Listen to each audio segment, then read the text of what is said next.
Today we're here with Holleigh Baker from our wealth management department. Hello, Brad. Thanks for having me. I'm excited to get to sit down and talk to you today. Holleigh, can you tell us why you decided to do this designation? Sure. So this is it's a chartered special needs consultant designation, and I've been in the trust area for a long time, and I've found that over my time in a trust department and working with clients and their families and individuals, that there's kind of this gap for those individuals who have special needs and what a trust looks like and how you can help them and their families navigate this area that they're in. So, the caregiver, the parent, or the guardian is doing everything they can to help their person that has a special need. And when we talk about special needs, we're talking about those individuals who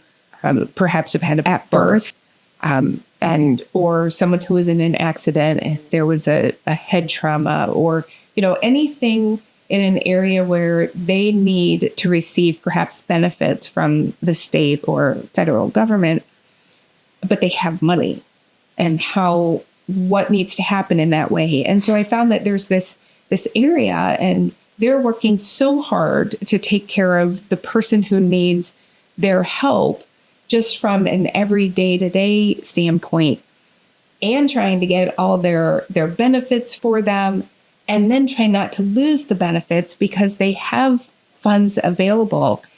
And it was just an area that nobody was really getting involved in.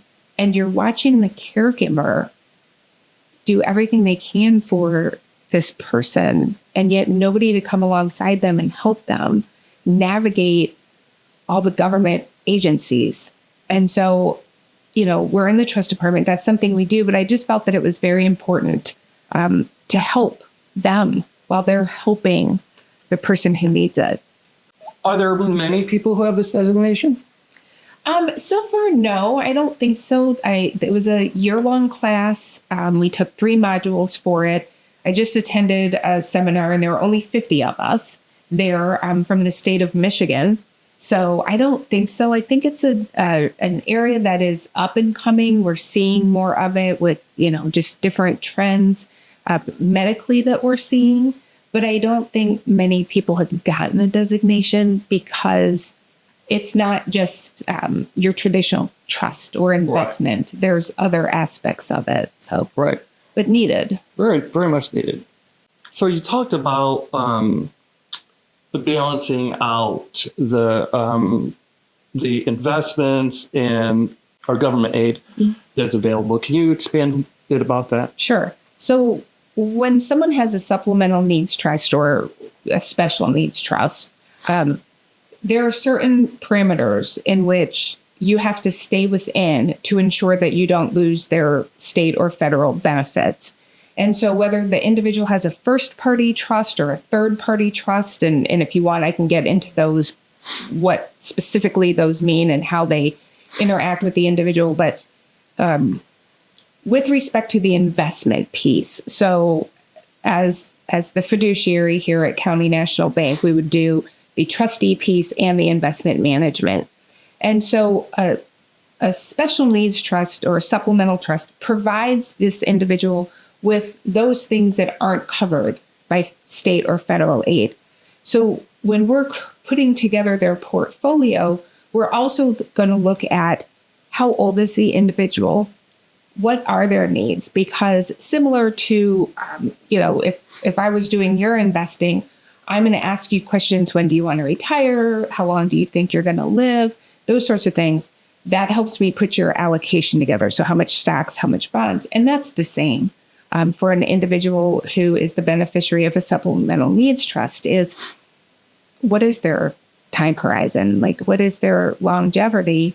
And that, depending on what their diagnosis is, could make a big difference. But at the end of the day, the goal is still to honestly bridge the gap between where they are today and through the end of their lifetime. And, for perhaps you and I, that may simply mean how much travel do we want to do, and may we need to go into assisted living. Typically for an individual who has special needs that rise to the level of having a supplemental or special needs trust, there's going to come a time where they may have to go into a facility, whether it's a group home or a care facility, because their caregiver is aging. And that's something that the caregiver is also struggling with. And so, yes, when you go into one of these facilities, state assistance, Medicaid and Medicare, Social Security is going to cover that to some extent, but it doesn't cover other things. I mean, somebody who is in a care facility still wants to go on vacation. Mm-hmm. And so we need the trust to cover that. Dental isn't always covered. We need the trust to be able to cover that. So when we look at it, the long and short of it is, when we look at it, we have to make sure that we have their asset allocation correct to provide for the needs that they may have from point A to when they pass. And then after that, depending on the type of trust, first party, third party, depends on where it goes, whether it goes to the state because the state has a lien and does a clawback, or does it pass to heirs? But our focus is always on the beneficiary.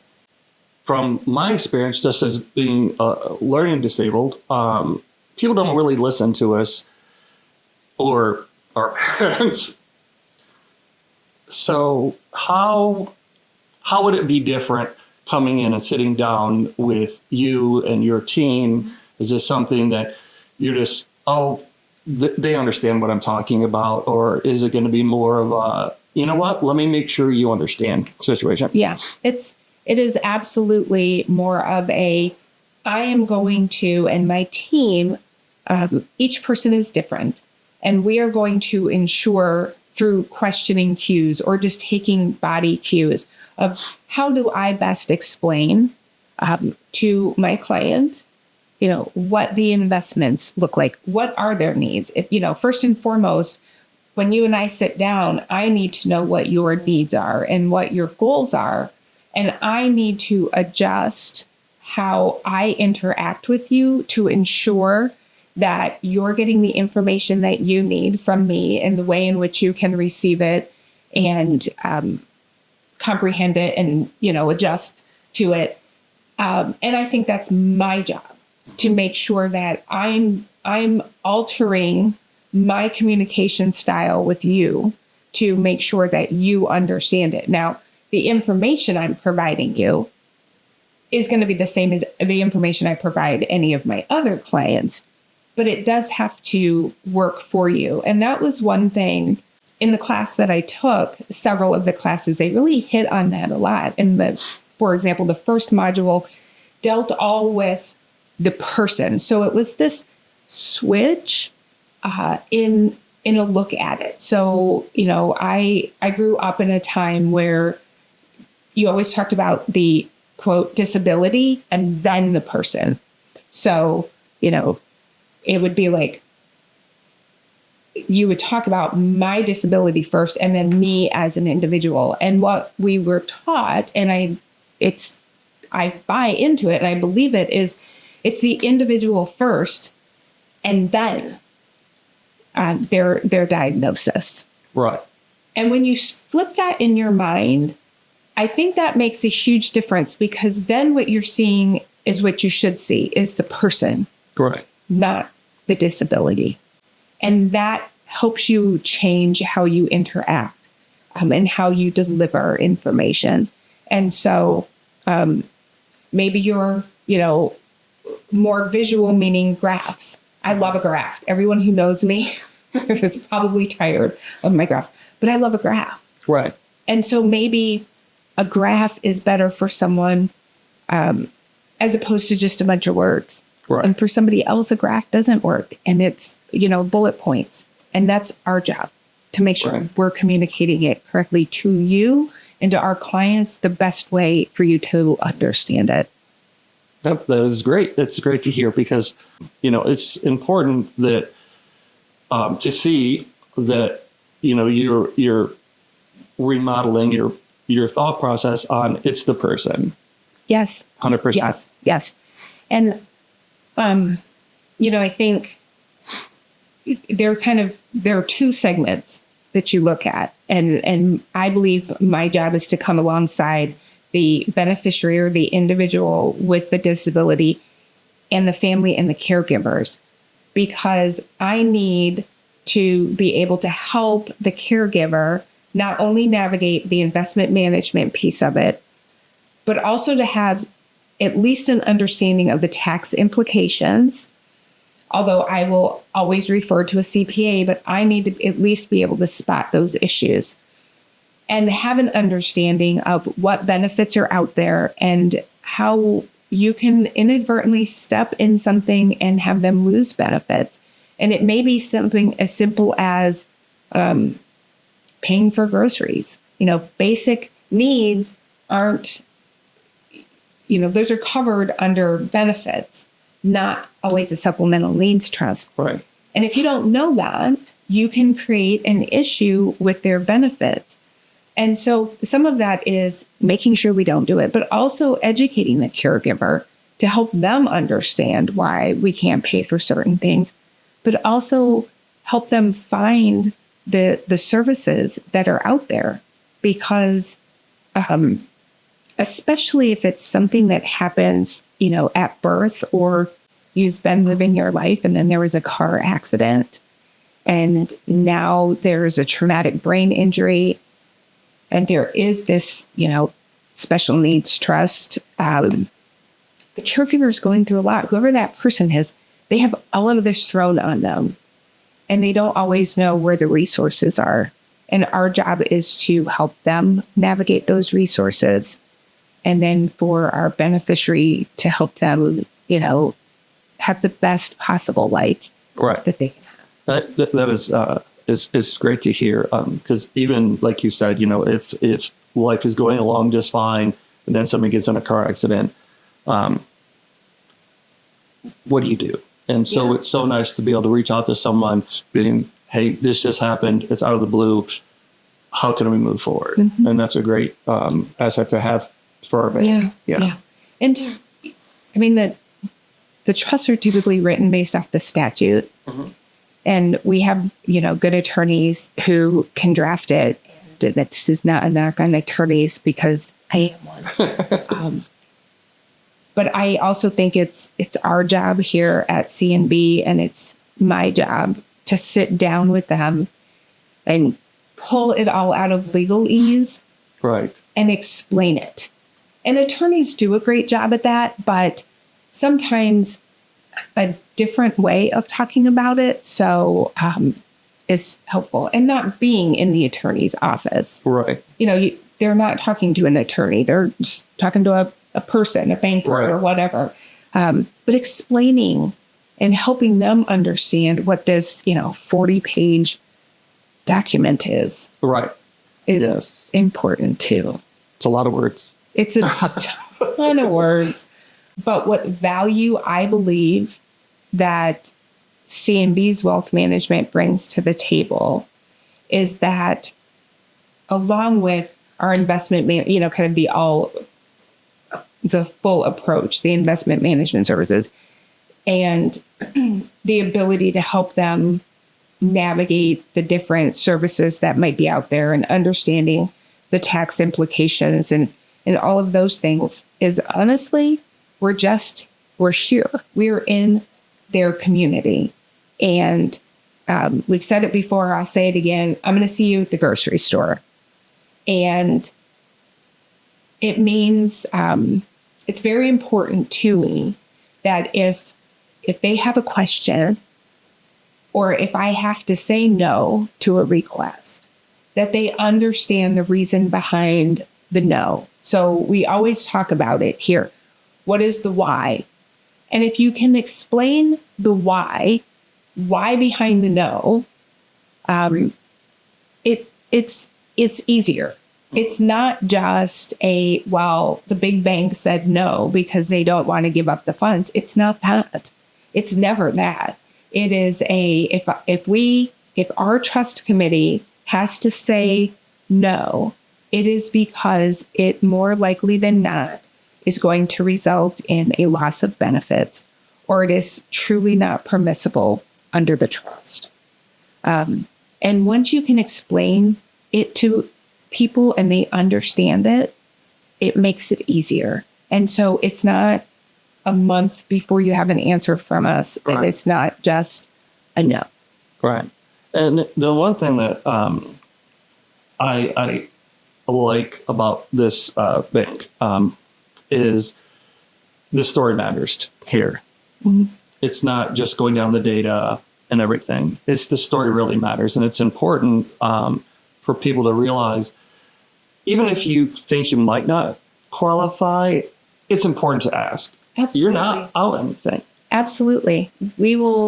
I will happily sit down with anyone and talk to them about investments, estate planning, even sit down and say, this is what a first party special needs trust is, and this is a third party. And here are the two big distinctions. Right. Now, going through it as far as what's permissible is the same, but one is the state has a claim to those funds. And the other one is, you get to leave it to beneficiaries. But it is a big distinction. And when we sit down and we look at it, we're finding out first party, third party. And not everybody understands that. Yeah, for sure. And so happy to explain any and all of it, and happy to just also listen, because honestly, a lot of it is listening and being that person who is empathetic, because sometimes you're just caught in that world, and all this legal stuff is coming at you and all this financial stuff is coming at you, and nobody has turned to the person, the caregiver or the individual, and just honestly said, take a breath. And are you okay? And if you're not, let's figure out how to let you breathe and be okay. That's why we're here. Right. That's why I did the designation. That is so nice to hear and refreshing. What areas are you able to cover? As far as geographically? Geographically, sorry. Well, I mean, I happily, if they want to send me some winter. So geographically, I and the wealth management department, we cover our entire footprint. But I also then have clients outside of our geographical footprint. So we have clients in Florida and in the Carolinas and all over. So we are not tied to one geographical area. I will say, of course, if a client is not within driving distance, it makes it harder to meet with them in person. But certainly Zoom helps. I can say we have work with individuals over on the western side of our state. We now have there. We have a couple here in Lenawee County, and I think we have a couple in Jackson and Hillsdale. Nice. Yeah. So it's interesting because I'm torn. This is a very important area of the law and within the trust world, and then just in an individual's world. And so that's why I spent time to get the designation and understand it. And I think it's really important. And I would really like to have this be a larger piece of our wealth management department, because I think it's so needed. But then I struggle with, I actually would love for it to be a piece that we don't need, because then people don't need supplemental trust. Right. So, but I will dare to say, I think it is the most important piece, perhaps, upcoming in the trust world that more people need to get a hold of and understand. And if they can't, in the banking setting, if we can't understand the statute, we at least need to understand the people that it's affecting Uh-huh. and how to actually interact and communicate with people in such a way that they feel valued and seen and can receive the information that we're passing on. So if we get nothing else out of it, that's what I hope we get out of it. Also, again, great to hear. Well, thank you for coming in today. And You know I love being in your studio, Brad. So exactly, this is the first time for me being in front of the camera. So yeah. But thank you guys for watching, and hopefully we'll hear from you soon. Yeah. Thank you. Thanks.